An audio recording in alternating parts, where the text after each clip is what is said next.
दोस्तों, आराध्या रस अकेडमी के यूट्यूब चैनल में आप सभी का स्वागत है। दोस्तों, राजस्थान में आयोजित रिट भर्ती परीक्षा लेवल फर्स्ट के लिए मॉडल पेपर की टेस्ट सीरीज शुरू की गई थी, जिसमें आज मैं आपको दोस्तों तीसरे नंबर का मॉडल पेपर करवा रहा हूं। अगर आपने पिछले 2 मॉडल पेपर नहीं देखे हैं तो वो जरूर देखें। गणित एवं पर्यावरण अध्ययन का ये मॉडल पेपर है, फुल मॉडल पेपर है। कुल 150 प्रश्न इसमें शामिल किए गए हैं और ऐसा ही पेपर दोस्तों आपको परीक्षा में देखने को मिलेगा। इसलिए इस मॉडल पेपर का टेस्ट है वो आपको अवश्य देना है। और आराध्या रस अकेडमी के यूट्यूब चैनल को सब्सक्राइब जरूर करें, बेल आइकन को दबाएं, वीडियो को लाइक और अपने दोस्तों के पास में शेयर जरूर करें।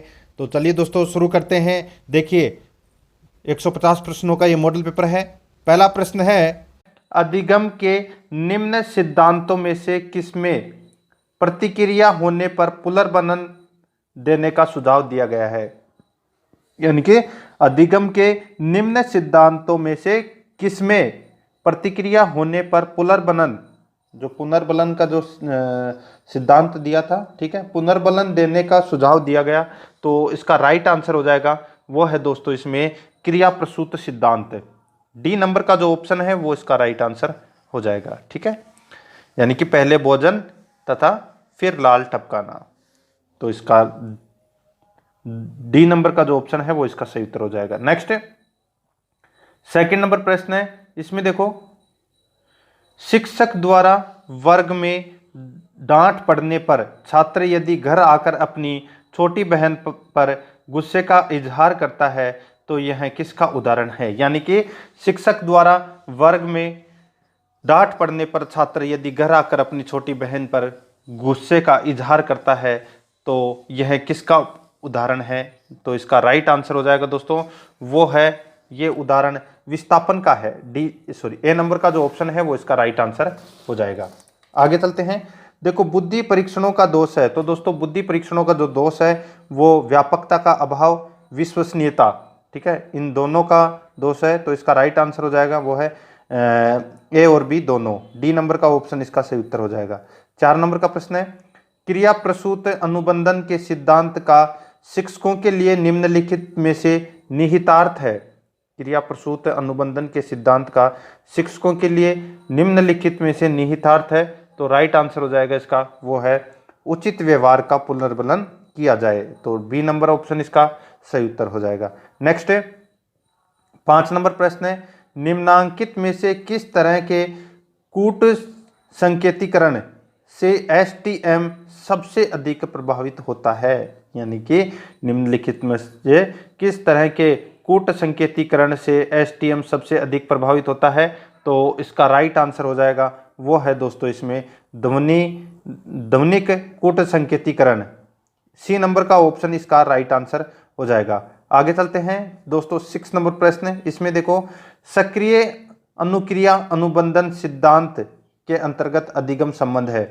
सक्रिय अनुक्रिया अनुबंधन सिद्धांत के अंतर्गत अधिगम संबंध है, तो इसका राइट आंसर हो जाएगा वो है अनुक्रिया उद्दीपक। बी नंबर का जो ऑप्शन है वो इसका राइट आंसर हो जाएगा।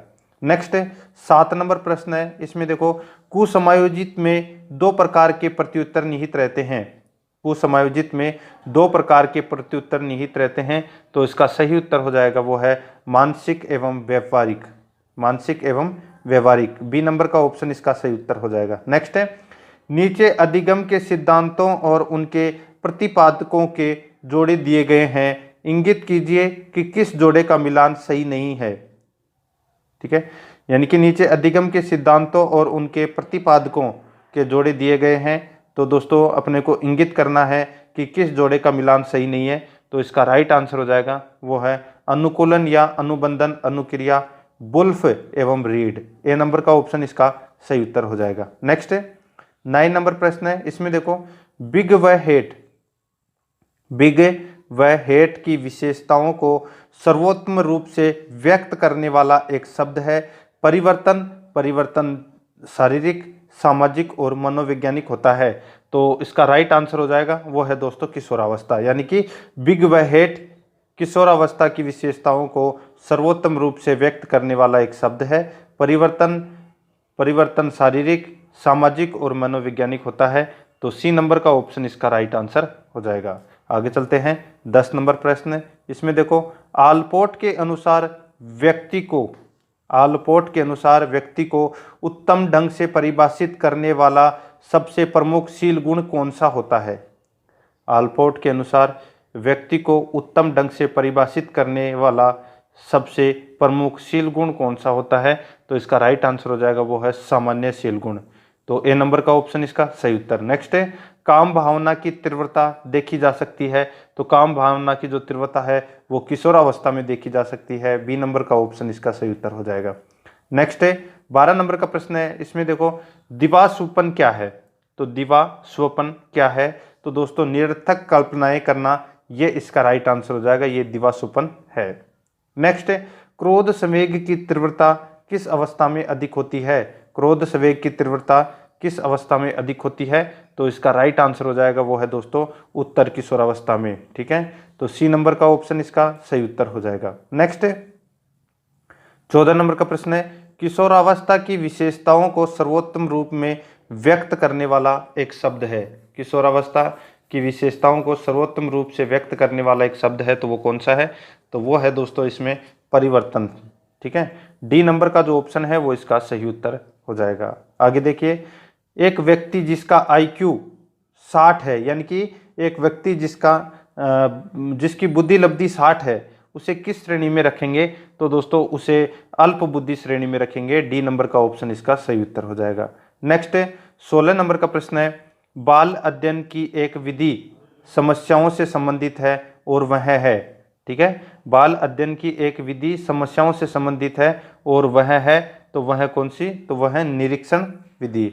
बी नंबर का ऑप्शन इसका सही उत्तर हो जाएगा। नेक्स्ट है, प्रयास एवं त्रुटि अधिगम पर बिल्ली को पहली बॉक्स में रखकर किसने अधिक शोध किया? यानी कि प्रयास एवं त्रुटि अधिगम पर बिल्ली को पहली बॉक्स में रखकर किसने अधिक शोध किया? तो इसका राइट आंसर हो जाएगा वो है थॉर्नडाइक ने। ठीक है, थॉर्नडाइक। तो इसमें सी नंबर का ऑप्शन सही उत्तर हो जाएगा। आगे चलते हैं, तो दोस्तों इसमें देखिए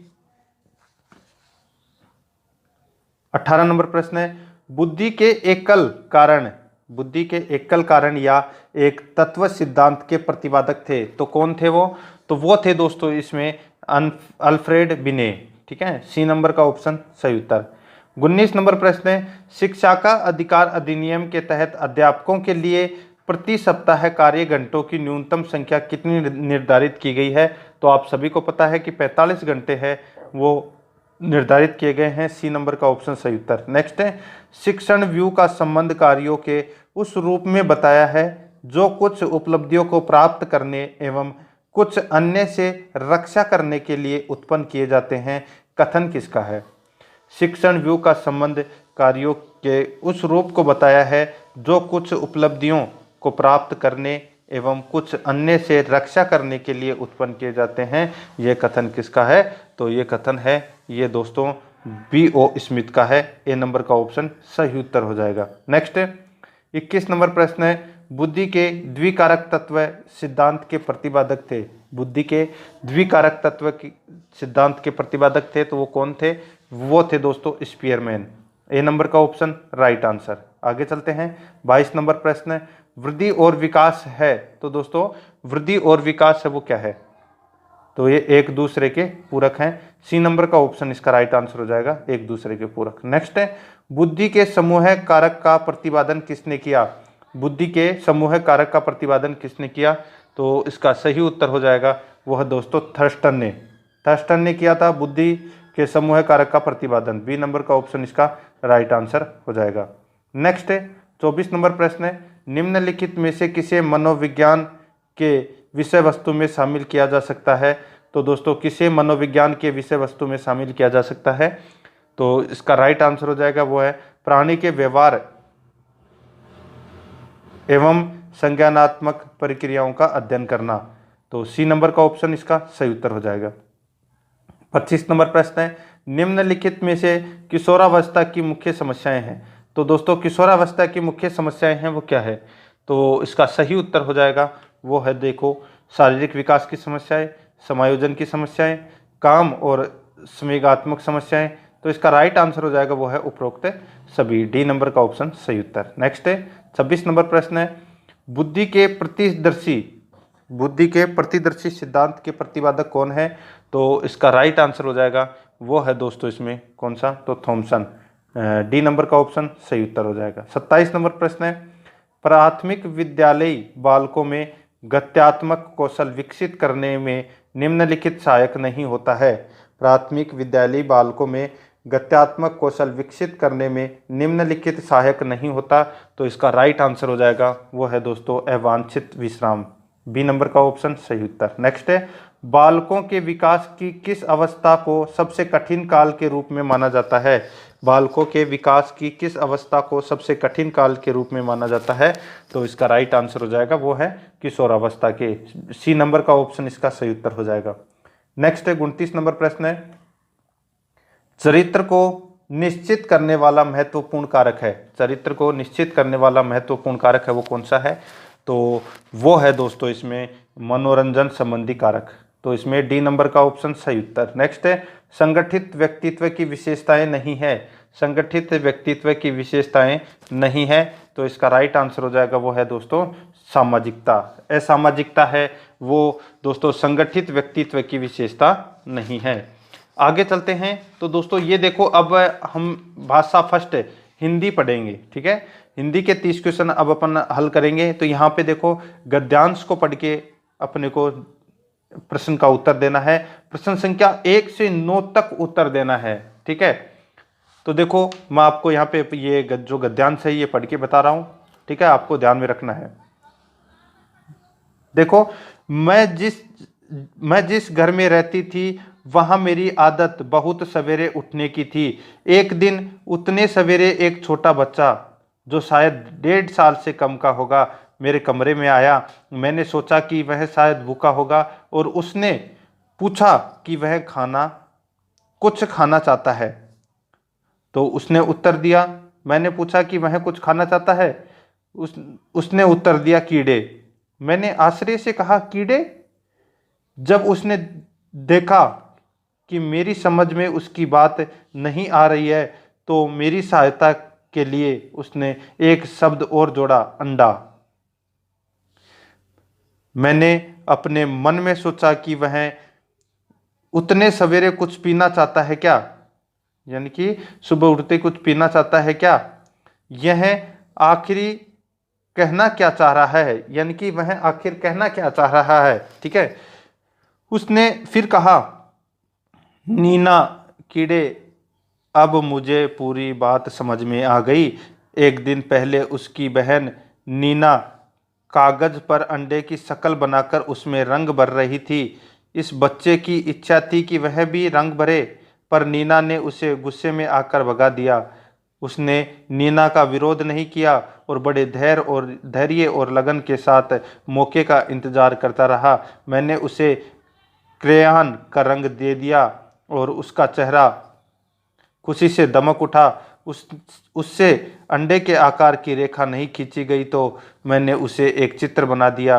फिर उसने टेढ़ी मेढ़ी लकीरों से उसमें रंग भरना शुरू कर दिया। उसकी बहन सीधी रेखाओं में रंग भरती थी और उसने कीड़े की तरह लहरदार रेखाओं में रंग भरा, ठीक है।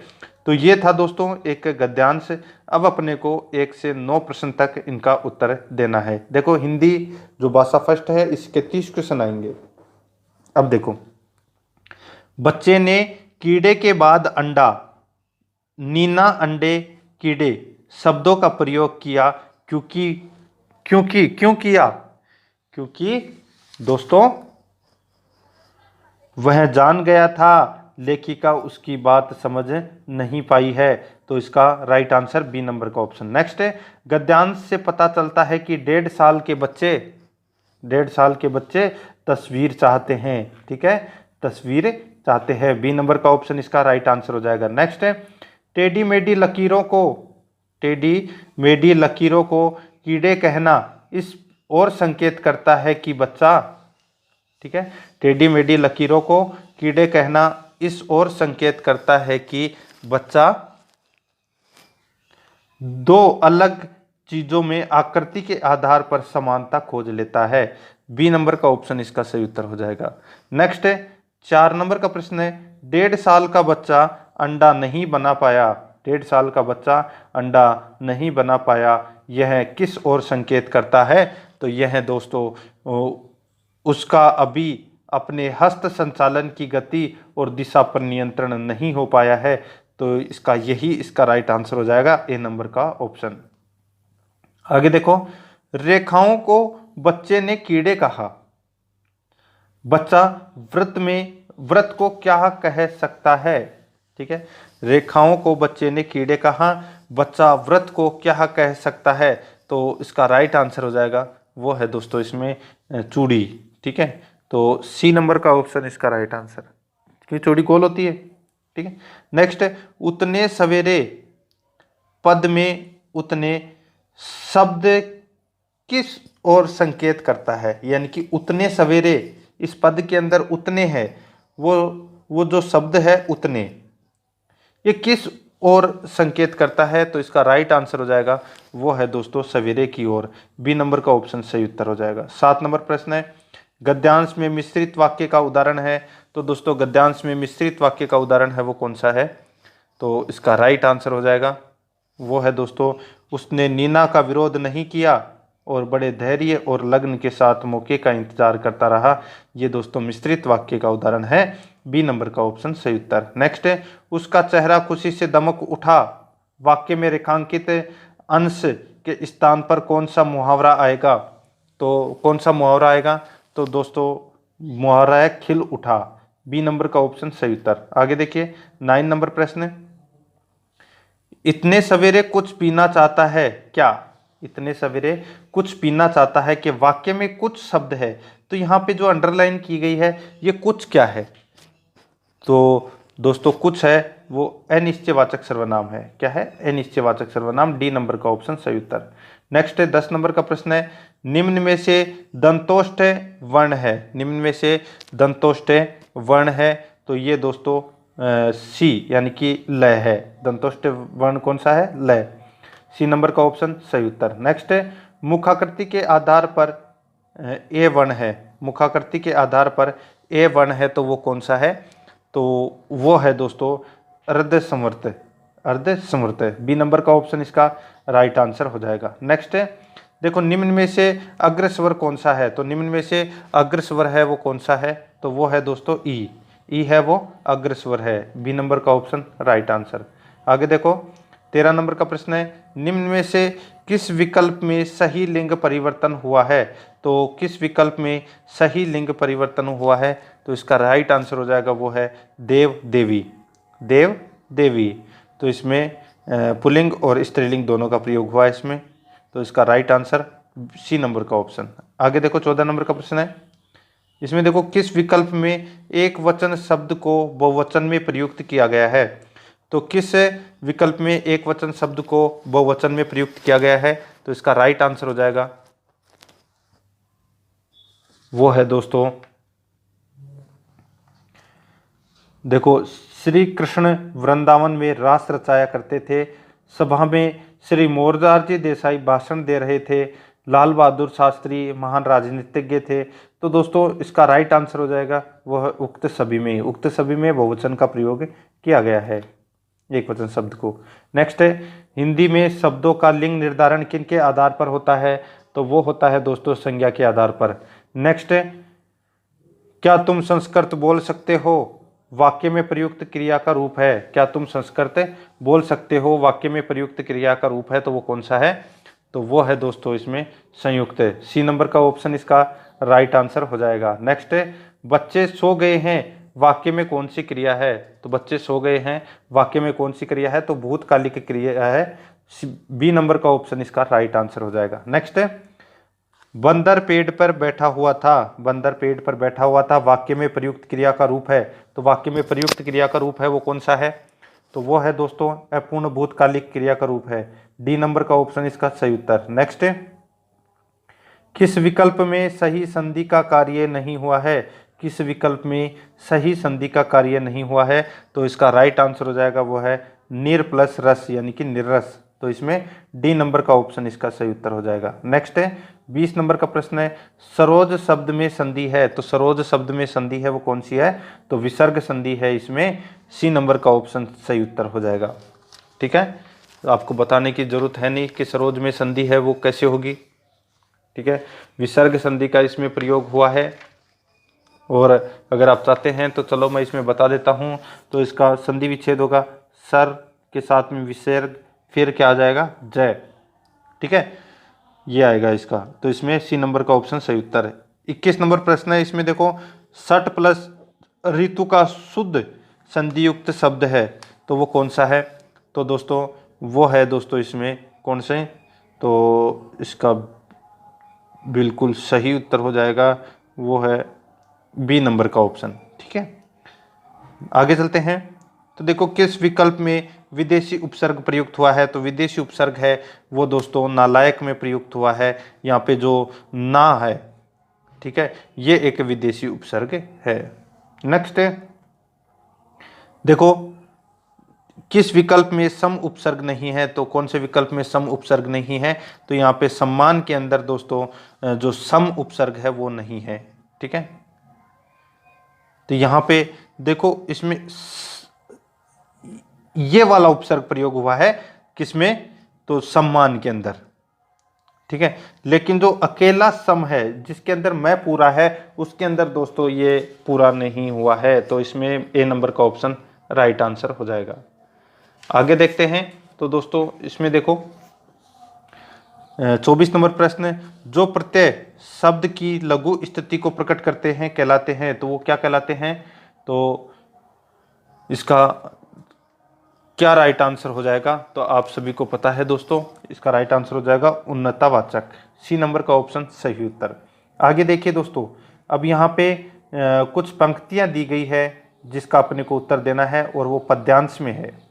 ठीक है, 25 से 30 तक अपने को उत्तर है वो यहीं से देना है। पद्यांश है यहाँ पे देखो, जग जीवन में जो चिर महान सौंदर्य पूर्ण और सत्य प्राण, जिससे मानव हित को समान जीवन, जिससे मानव हित को समान, जिससे जीवन में मिले शक्ति, छूटे भय संशय अंधभक्ति, मैं वह प्रकाश बन सकूं नाथ, मिल जावे जिसमें अखिल व्यक्ति। तो दोस्तों ये पद्यांश है। यहाँ पे कवि ने चिर महान किसे कहा है, तो चिर महान है वो कवि ने किसे कहा है, तो इसका राइट आंसर हो जाएगा वो है दोस्तों मानव को कहा है चिर महान। नेक्स्ट है, कवि कैसा प्रकाश बनाना चाहता है, तो कवि कैसा प्रकाश बनाना चाहता है, तो इसका राइट आंसर हो जाएगा जिसमें मनुष्य सभी भेदभाव भुलाकर एक हो जाते हैं, वो है दोस्तों ऐसा प्रकाश बनाना चाहता है कि जिसमें सभी मनुष्य भेदभाव भूलकर एक साथ हो जाते हैं।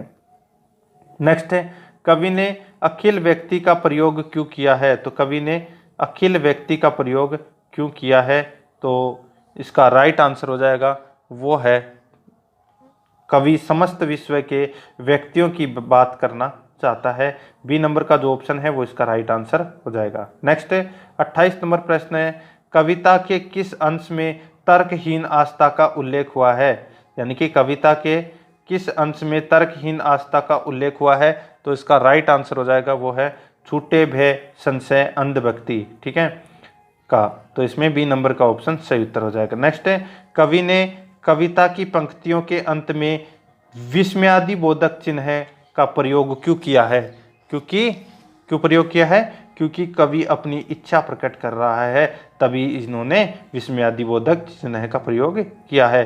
सी नंबर का ऑप्शन इसका राइट आंसर हो जाएगा। नेक्स्ट है, कविता का मूल भाव क्या है, तो दोस्तों कविता का मूल भाव है वो क्या है, तो इसका राइट आंसर हो जाएगा वो है दोस्तों कल्याण। बी नंबर का जो ऑप्शन है वो इसका राइट आंसर हो जाएगा। आगे चलते हैं। तो दोस्तों अब देखो अपन ये यहाँ पे कुछ संस्कृत के क्वेश्चन आ गए थे, अब देखो अपन मैथ के क्वेश्चन हल करेंगे। ठीक है, मैथ के क्वेश्चन भी क्या है, तो बहुत अच्छे लेवल के मैथ के क्वेश्चन है दोस्तों ये। ठीक है, अब देखो 30 क्वेश्चन अपन मैथ के और 30 क्वेश्चन अपन पर्यावरण अध्ययन के पढ़ेंगे। जो आप संस्कृत के क्वेश्चन है 30 क्वेश्चन आप संस्कृत के या इंग्लिश के पढ़ सकते हैं, जो भाषा सेकंड के अंदर आप पढ़ना चाहे तो। ठीक है, अब आगे देखो गणित। दो उम्मीदवारों के बीच लड़े गए एक चुनाव में एक उम्मीदवार ने डाले गए कुल मतों में से 30% मत प्राप्त किए, वह 15,000 मतों से चुनाव हार गया। अब दोस्तों एक ने तो किए 30 और एक ने किए 70, ठीक है। अब ये कितने मतों से अंतर अंतर कितना है, तो अंतर है इसमें दोस्तों 40% का अंतर है। 40% बराबर कितना है, 15,000। कितना, 15,000 है, ठीक है। तो अगर अपन इसमें भाग दे लेते हैं तो देखो 20% कितना हुआ, तो 20% हुआ दोस्तों 7,500, ठीक है। कितना हुआ, 7,500। 10% कितना हुआ, 10% हुआ दोस्तों इसमें 3,750,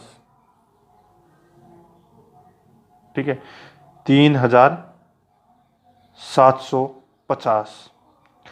तो अब 3,750 को अपने को कितने से मल्टीप्लाई करना है, तो 7 से मल्टीप्लाई करना है। तो 7 चौके 7 पंजे 35 का 5 असल की 2, ठीक है।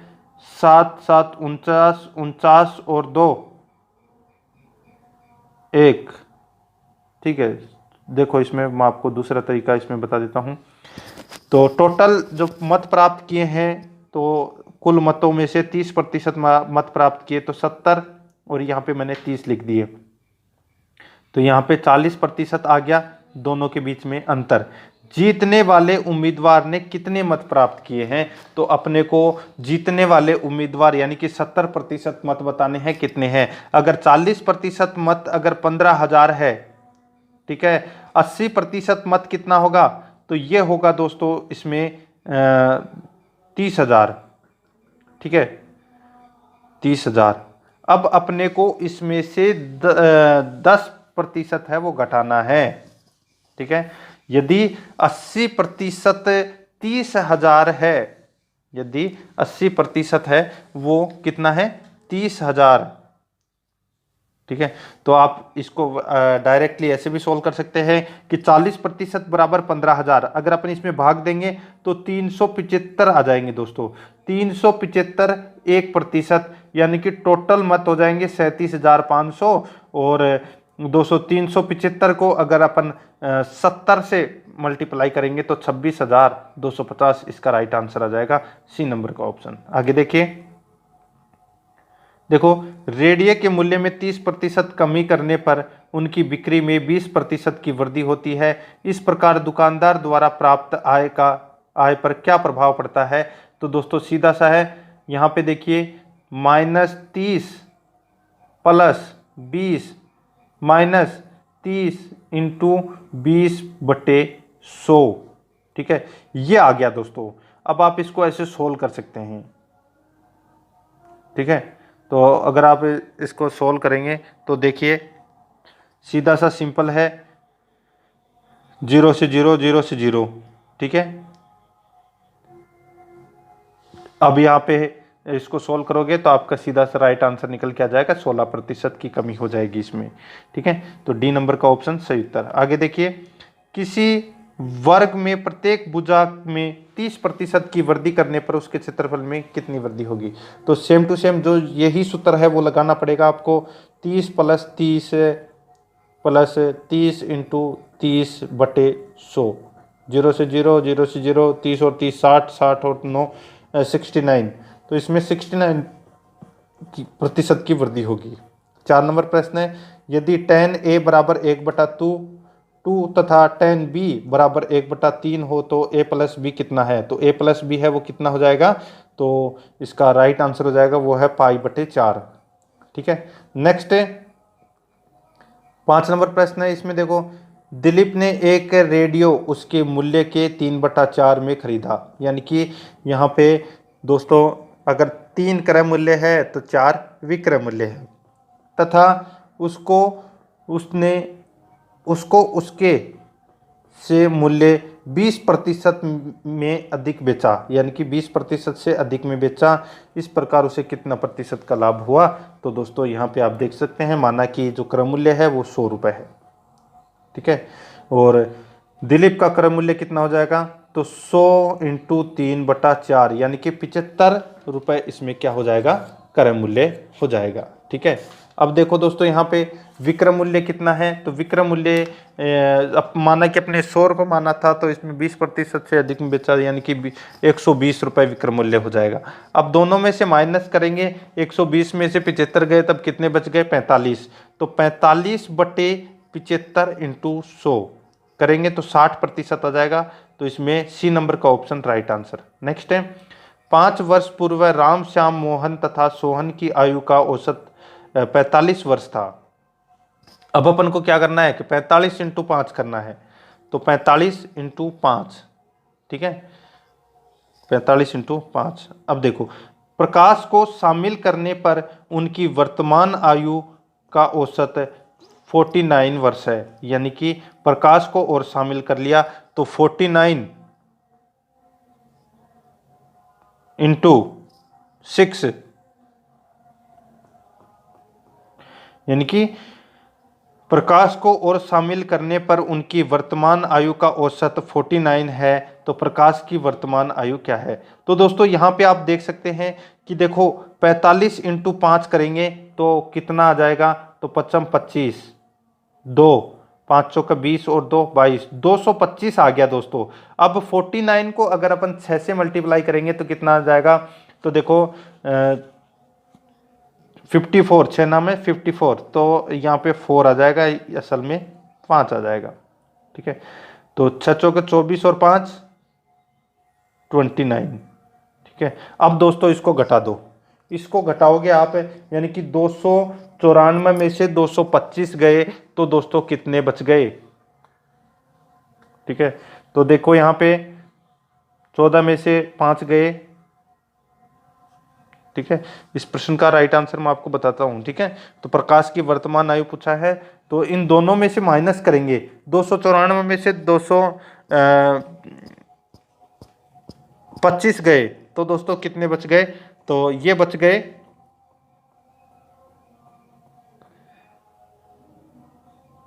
देखो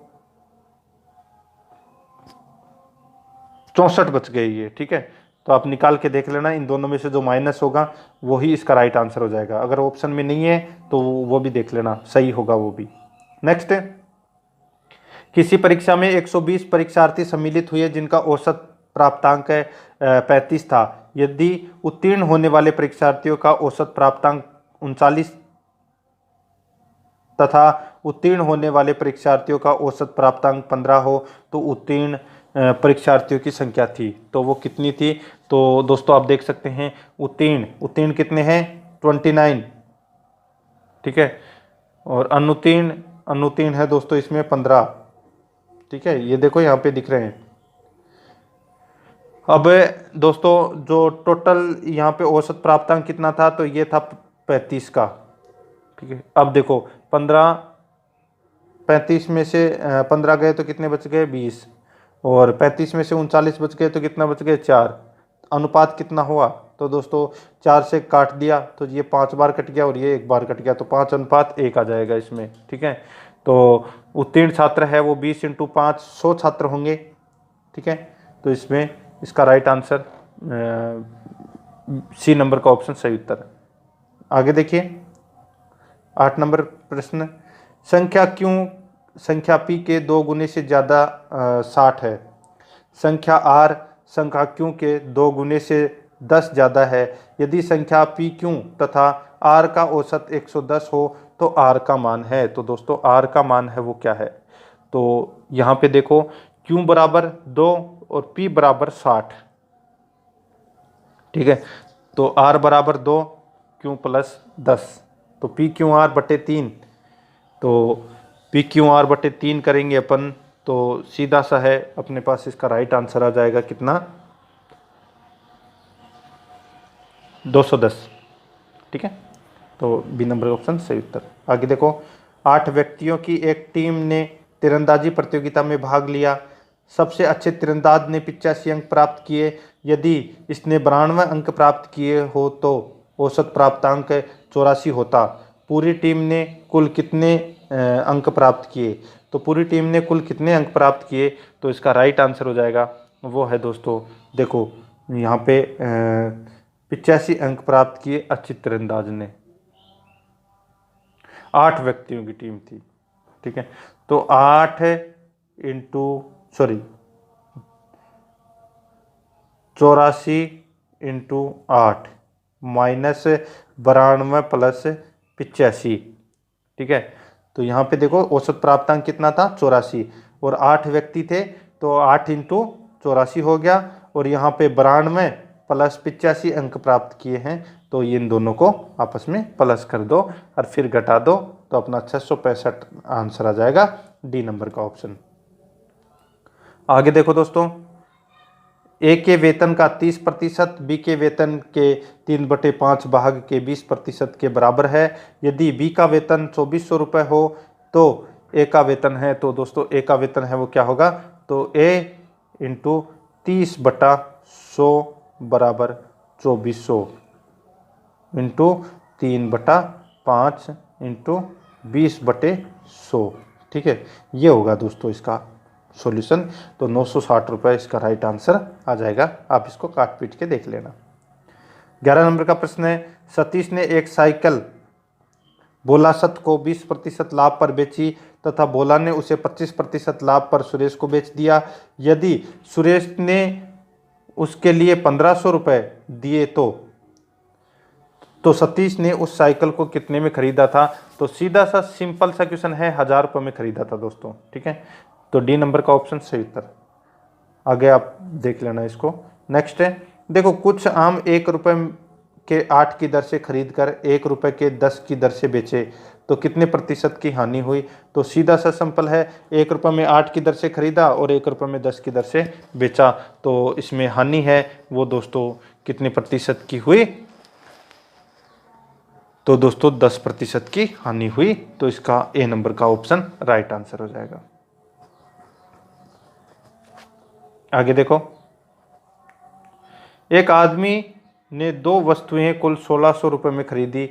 उसने पहली वस्तु को 25% लाभ पर तथा दूसरी वस्तु 25% की हानि पर बेच दिया। यदि दोनों वस्तुओं के विक्रय मूल्य समान हो तो पहली वस्तु का क्रय मूल्य क्या था। तो पहली वस्तु का जो क्रय मूल्य था वो क्या था, तो दोस्तों यहाँ पे देखो, माना पहली वस्तु का जो क्रय मूल्य है वो x है, तो प्रश्नानुसार क्या हो जाएगा इसमें, x इंटू 125/100 बराबर 1600 माइनस x इंटू 75/100, ठीक है। तो 600 रुपये आ जाएगा दोस्तों, इसका राइट आंसर है डी नंबर का ऑप्शन। आगे देखिए, 14 नंबर का प्रश्न है, एक व्यक्ति ने 2 रेडियो 399 रुपये प्रति रेडियो के हिसाब से खरीदे।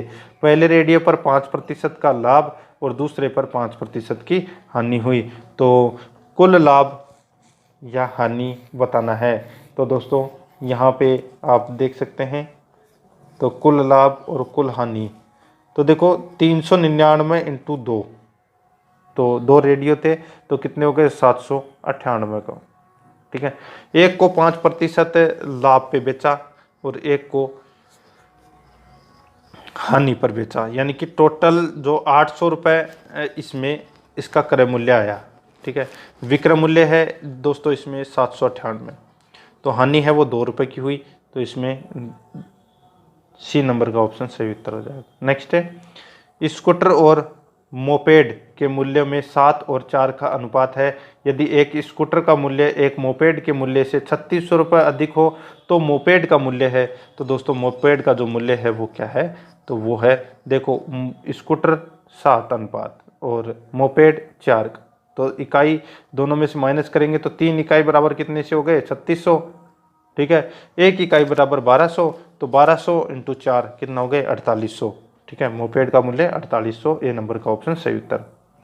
आगे देखो, मनुष्य के जीवन की जिन गतिविधियों में गणित का सर्वाधिक प्रयोग होता है वह है, तो वह कौन सा है, तो वह है दोस्तों इसमें सांस्कृतिक। नेक्स्ट है, गणित के नियम व निष्कर्ष होते हैं, तो ये होते हैं दोस्तों वस्तुनिष्ठ व सार्वभौमिक दोनों ही, D number option right answer. 18 number प्रश्न है, गणित की सर्वप्रथम विकसित शाखा है, तो गणित की सर्वप्रथम विकसित शाखा है वो कौन सी है, अंक गणित, ए नंबर का ऑप्शन राइट आंसर। नेक्स्ट है, गणित शिक्षण में अभ्यास कार्य निम्नलिखित में से किस आधार पर महत्वपूर्ण है? गणित शिक्षण में अभ्यास कार्य निम्नलिखित में से किस आधार पर महत्वपूर्ण है? तो इसका राइट आंसर हो जाएगा वो है प्रकरण संबंधी प्रश्नों को शुद्ध एवं गति के साथ हल करने का कौशल। डी नंबर का ऑप्शन राइट आंसर। नेक्स्ट, माध्यमिक स्तर पर अंकगणित शिक्षण विधि है। माध्यमिक स्तर पर अंकगणित शिक्षण विधि है तो ये दोस्तों आगमन निर्गमन शिक्षण विधि, तो सी नंबर का ऑप्शन सही उत्तर। नेक्स्ट, निगमन विधि का उपयोग है। तो दोस्तों निगमन विधि का जो उपयोग है वो कौन सा है? तो वो है दोस्तों सूत्र का प्रयोग करना। डी नंबर का ऑप्शन सही उत्तर। नेक्स्ट, गणित की प्रकृति एवं संरचना में निम्नलिखित विशेषता नहीं है। तो कौन सी विशेषता नहीं है? तो वो है दोस्तों इसमें गणित की सभी शाखाओं का मूलभूत आधार समुच्चय सिद्धांत भाषा है। सी नंबर का ऑप्शन इसका राइट आंसर हो जाएगा। नेक्स्ट 23 नंबर प्रश्न है, एक 90 मीटर ऊंची मीनार की चोटी से एक खंबे के ऊपरी सिरे तथा निचले सिरे के अवनयन कोण 30 और 60 डिग्री है, तो खंबे की ऊंचाई कितनी है? तो दोस्तों यहाँ पे खंबे की ऊंचाई अपने को बतानी है कि खंबे की ऊंचाई है वो कितनी है। ठीक है, यानी कि एक खंबा है, ठीक है, इसका उन्नयन कोण, ठीक है, ये बनेगा ऐसे, ये बनेगा 30 डिग्री का और ये बनेगा इसमें 60 डिग्री का। ठीक है, ये यूं होगा। तो यहाँ पे जो खंबे की ऊंचाई है वो दोस्तों 60 मीटर आएगी। आप इसमें tan थीटा वाला लगा के देख लेना, tan 60 और tan 30। ठीक है, इसका आप निकाल के देख लेना मान क्या है, इसका राइट आंसर निकल के आ जाएगा। नेक्स्ट, ये कुछ क्वेश्चन है जो ट्रिग्नोमेट्रिक है जो आप सोल्व कर लेना। अब देखो 27 नंबर प्रश्न है वो मैं आपको इसमें बता देता हूँ। देखो, गणित शिक्षण के प्रश्नों को शीघ्र एवं शुद्ध हल करने की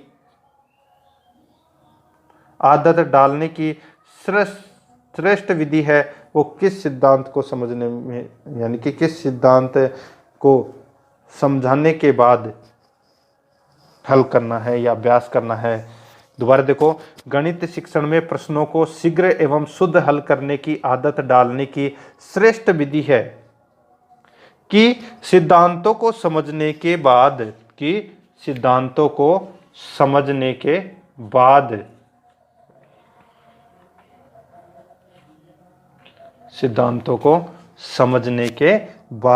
लिखित व मौखिक अभ्यास करवाना। सी नंबर का ऑप्शन राइट आंसर। नेक्स्ट है, इसमें देखो फलांकन बोर्ड का प्रयोग किया जाता है। तो फलांकन बोर्ड का जो प्रयोग है वो दोस्तों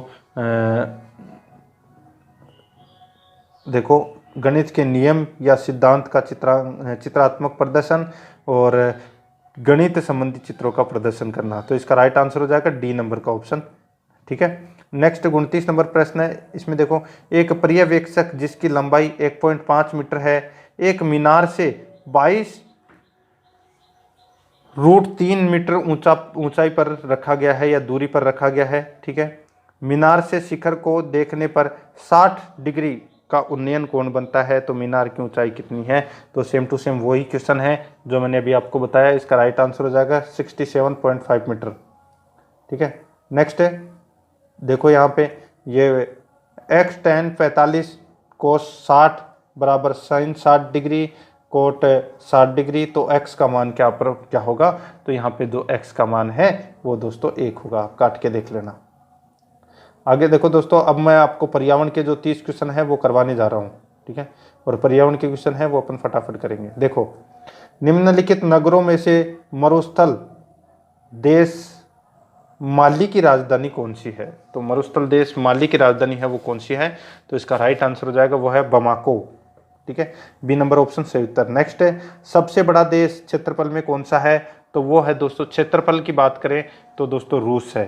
ठीक है, विश्व में क्षेत्रफल की दृष्टि से सबसे बड़ा देश रूस है। ठीक है, तो इसका डी नंबर का ऑप्शन राइट आंसर। देखो, ऑप्शन के अनुसार बताना है अपने को। देखो, यदि किसी विलयन में pH 2 है तो यह है, तो यह क्या है? तो यह दोस्तों क्या हो जाएगा? यह परबल है। सी नंबर ऑप्शन सही उत्तर। नेक्स्ट है, निम्न में से प्राचीनतम वेद कौन सा है? तो प्राचीनतम वेद है वो दोस्तों ऋग्वेद है। नेक्स्ट है, भारत में सींग युक्त गेंडा मिलता है। तो सींग युक्त जो गेंडा है वो किस में मिलता है? तो ये मिलता है दोस्तों असम में। ठीक है, नेक्स्ट है, एक उदासीन पिंड होता है। तो दोस्तों एक उदासीन पिंड है ऋणात्मक एवं धनात्मक आवेश बराबर मात्रा में होता है। सी नंबर का ऑप्शन सही उत्तर। नेक्स्ट है, ग्रीन हाउस इफेक्ट का क्या अभिप्राय है? तो दोस्तों ग्रीन हाउस इफेक्ट का क्या अभिप्राय है? तो इसका राइट आंसर हो जाएगा वो है कार्बन डाइऑक्साइड गैसों के कारण सौर ऊर्जा का संग्रह।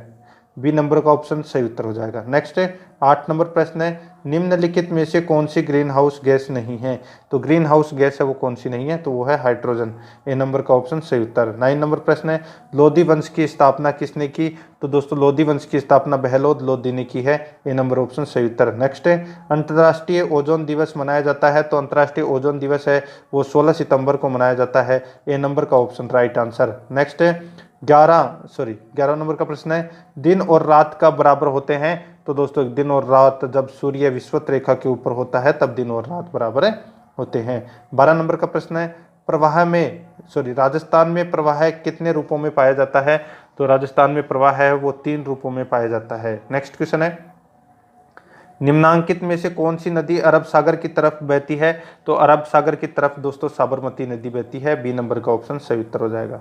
नेक्स्ट क्वेश्चन है 14 नंबर का प्रश्न है, इसमें देखो, निम्न में से कौन सा जीवाणु जल प्रदूषक के सूचक के रूप में काम आता है?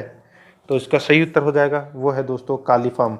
डी नंबर ऑप्शन सही उत्तर। नेक्स्ट, निम्न में से कौन संविधान सभा के सदस्य थे? तो संविधान सभा के सदस्य दोस्तों श्री रणबीर सिंह हुड्डा थे।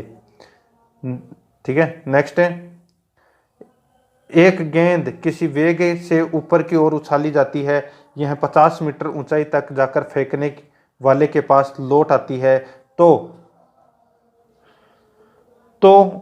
इसका कुल विस्थापन 0 है। ठीक है, सी नंबर ऑप्शन सही उत्तर। नेक्स्ट है, शरीर की कैलोरी आवश्यकता गर्मी की अपेक्षा सर्दियों में बढ़ जाती है क्योंकि अधिक कैलोरी आवश्यक है, तो ये शरीर का ताप बनाए रखने के लिए आवश्यक है। सी नंबर ऑप्शन सही उत्तर। 18 नंबर प्रश्न है, वह जीव कौन सा है जो वायु प्रदूषक को मॉनिटर करता है? तो वह कौन सा है? तो वह है दोस्तों लाइकेन। क्या है? लाइकेन। बी नंबर का ऑप्शन इसका सही उत्तर। 19 नंबर प्रश्न है, जनसंख्या मानव पूंजी बन जाती है जब निवेश किया जाता है। जब निवेश किया जाता है तो किसमें? तो ये निवेश किया जाता है शिक्षा में, प्रशिक्षण में, स्वास्थ्य सुविधाओं में। तो इसका राइट आंसर हो जाएगा उपरोक्त सभी में। आगे देखो 20 नंबर प्रश्न है, भोजन पकाते समय कभी कभी बर्तन के पेंदे की बाहरी सतह काली हो जाती है, इसका अर्थ है? तो इसका अर्थ क्या हो जाएगा? तो इसका अर्थ है दोस्तों ईंधन पूर्ण रूप से नहीं जल रहा है। सी नंबर का ऑप्शन सही उत्तर। नेक्स्ट है 21 नंबर प्रश्न है, इसमें देखो प्रेंकियाज अग्नाशय में होती है, तो क्या होती है? तो दोस्तों केवल इसमें देखो क्या होती है, 2 प्रकार की कोशिकाएं, अंतरस्रावी एवं बहिःस्रावी। तो इसमें C number option right answer. 22 number प्रश्न है, कक्षा 8 का एक विद्यार्थी एक मिश्रण के अवयवों को पृथक करने के लिए एक प्रयोग करता है। प्रयोग के तरीके की सारणी दी गई, व क्रमशः क्या होंगे? देखो यहाँ पे मिश्रण जल, नमक का जल, चुंबक और निस्पंदक। तो यहाँ पे इस प्रश्न का राइट आंसर क्या हो जाएगा? वो है दोस्तों इसमें लोहे के कीले एवं बालू। ए नंबर ऑप्शन सही उत्तर। नेक्स्ट है, शराब पीकर गाड़ी चलाने वाले ड्राइवरों की जांच करने के लिए पुलिस द्वारा प्रयुक्त श्वास विश्लेषक किस रासायनिक आधार पर कार्य करता है? तो ये दोस्तों रेडॉक्स अभिक्रिया पर कार्य करता है। 24 नंबर प्रश्न है, यहाँ पे देखो ये समीकरण है, यहाँ पे संतुलित समीकरण दिया गया है। ठीक है, यहाँ पे डी का मान क्रमानुसार होगा, तो डी का मान है वो क्रमानुसार क्या होगा? ABCD का मान क्रमानुसार होगा, तो इसका राइट आंसर हो जाएगा दोस्तों वो है सभी का 2-2 हो जाएगा। बी नंबर ऑप्शन सही उत्तर। नेक्स्ट है, किस देश को उगते हुए सूर्य के रूप में जाना जाता है? तो वो किसको जाना जाता है? तो इसका राइट आंसर हो जाएगा जापान को। ठीक है, सी नंबर ऑप्शन सही उत्तर। नेक्स्ट है, निम्न में से कौन सा मौलिक अधिकारों के उपयोग का एक उदाहरण नहीं है? तो उदाहरण कौन सा नहीं है? तो देखो बच्चों द्वारा पैतृक संपत्ति का उत्तराधिकार पाना, ये इसका राइट आंसर हो जाएगा क्योंकि ये इसका उदाहरण नहीं है। 27 नंबर प्रश्न है, सूर्य तथा पृथ्वी के बीच न्यूनतम दूरी कब होती है? तो न्यूनतम दूरी है वो कब होती है? तो 3 जनवरी को होती है। डी नंबर का ऑप्शन सही उत्तर है। 28 नंबर प्रश्न है, भारतीय जलवायु कहलाती है, तो दोस्तों भारतीय जलवायु है वो उपोष्ण कटिबंधीय मानसून कहलाती है। बी नंबर का ऑप्शन सही उत्तर हो जाएगा। तो दोस्तों ये हो गया आज का अपना जो मॉडल पेपर है लेवल फर्स्ट का, जो समाप्त हो चुका है। और दोस्तों आराध्या आर एस अकेडमी के यूट्यूब चैनल को सब्सक्राइब जरूर करें, बेल आइकन को दबाएं, वीडियो को लाइक और शेयर भी जरूर करें। मिलते हैं दोस्तों नेक्स्ट वीडियो में। जय हिंद, जय भारत।